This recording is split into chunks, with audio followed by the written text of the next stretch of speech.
Hi, this brief presentation um, unpacks a little of the ways of ideas in Glickman chapter 13 on the ways of assessing need.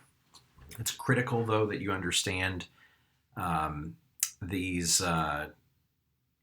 methods of collecting data as well as we'll do a class brainstorm on the strengths and weaknesses because, as you saw in the overview of the paper, the description of these methods of data collection and then your justification for choosing one over the other is worth a lot of points in the paper. It's also a very important component in terms of planning PD. So Glickman describes all of these different ways of assessing need or needs assessment. Um, the thing is, some of these are far too cumbersome for our class, and several are redundant.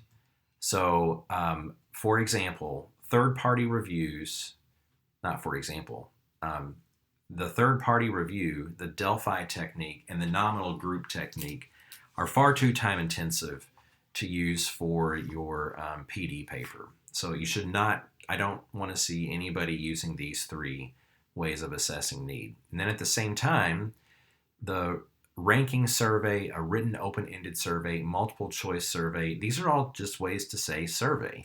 So in effect, there are only 5 different ways of assessing need that I want you to consider for your needs assessment. The eyes and ears, the school-wide observation, official records, review of teacher and student work, and a survey. By far, the 3 most popular needs assessments I've seen in 618 are eyes and ears, school-wide observation, and survey. Now, um, I'll talk about each in turn, and then show you how we're going to have a class brainstorm on some of the strengths and weaknesses. So eyes and ears. In terms of normal schooling, this is a really easy way to collect information about what teachers or students think is a problem that PD might be able to address. Because effectively, you just sit in the teacher's lounge, go to a department meeting, walk around the school, use your eyes and ears to see what people are saying and asking the questions. Now, this, of course, becomes a little more difficult in a virtual setting.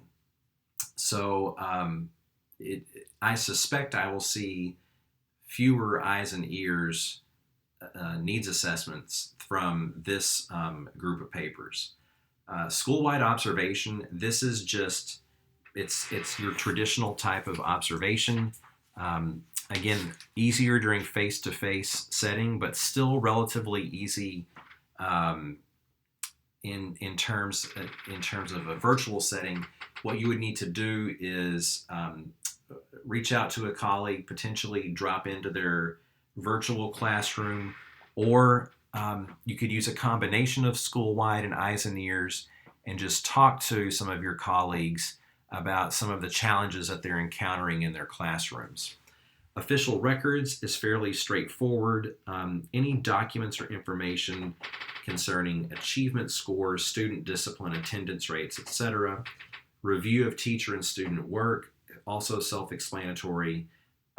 Looking at actual work products to get some ideas in terms of what you might focus on, and then a survey.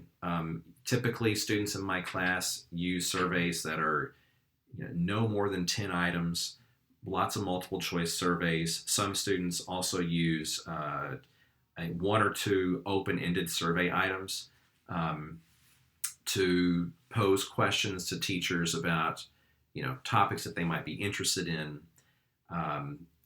Typically, this is done through Google Forms or whatever survey tool you have at your school.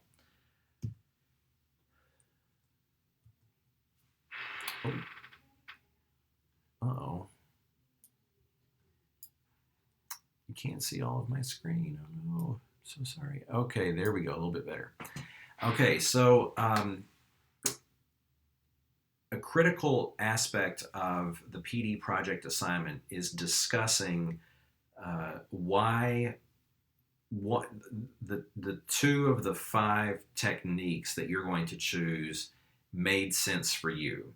And the way that you defend your choice and the way that you describe why they made sense for you is describing their strengths and weaknesses. Um, so how are we going to do this? Well, after this video, I want you to go to the discussion board and locate the needs assessment forum, and you're going to find 5 different threads, one for each of the 5 needs assessments that were on the previous slide.